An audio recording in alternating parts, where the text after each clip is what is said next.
It's called a musical, but there are moments of great opera in this, and the style of our warm-ups in the morning has taken on various different types of vocal rehearsals of warm-ups, because we go from very...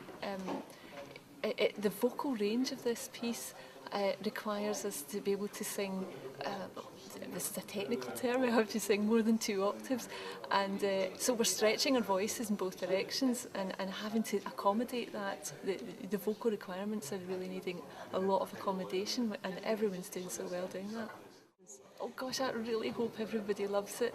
I was going to say we're all Scottish. Actually, that's a dreadful thing, we're not all Scottish. But the root of this piece is it so reflects life, and we can really laugh at ourselves. And I always think this is a great bit of writing. It's so difficult to be able to represent yourself and the way you live through theatre and the way that we live now.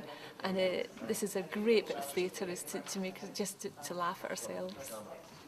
19-person, but for this show I'm actually doing the sound, which is obviously quite a challenge with the number of radio mics we've got 8 radio mics there, and then various instruments, and obviously the sound effects. So it's more than most touring Highland shows would have, and obviously because we're just in different venues every night, that does make it quite challenging getting used to the new space and the limited time we have to set everything up.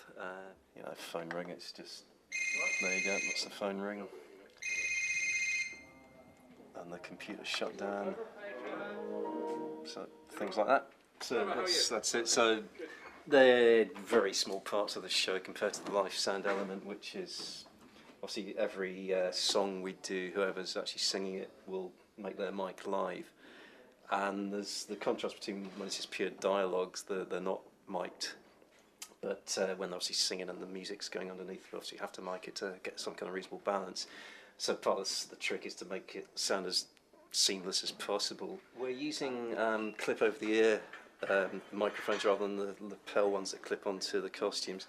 The problem with ones that clip onto your kind of jacket or shirt is that you can get a lot of rustle, and that's been an age-old problem. When you've got a microphone that's basically just coming down the side of your cheek to just below your mouth line, it's a much cleaner sound, and also we don't really get feedback issues there, which is obviously quite nice.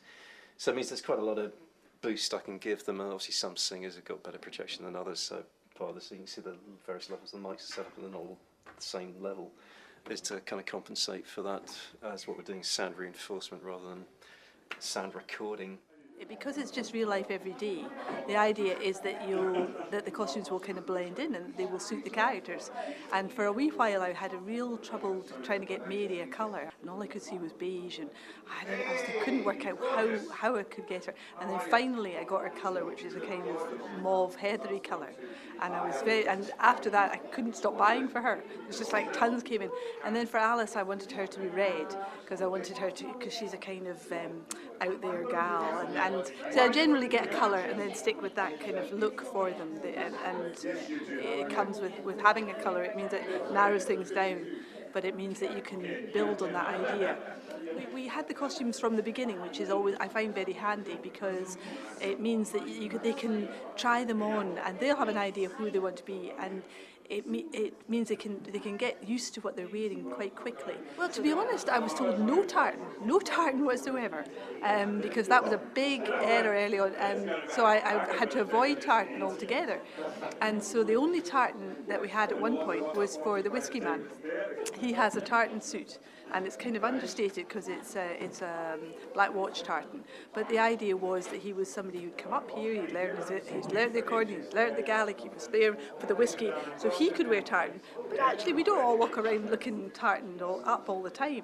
So the only time that we've got tartan is really when we're kind of slightly spoofing that part of Scotland. And so I was avoiding tartan like the plague.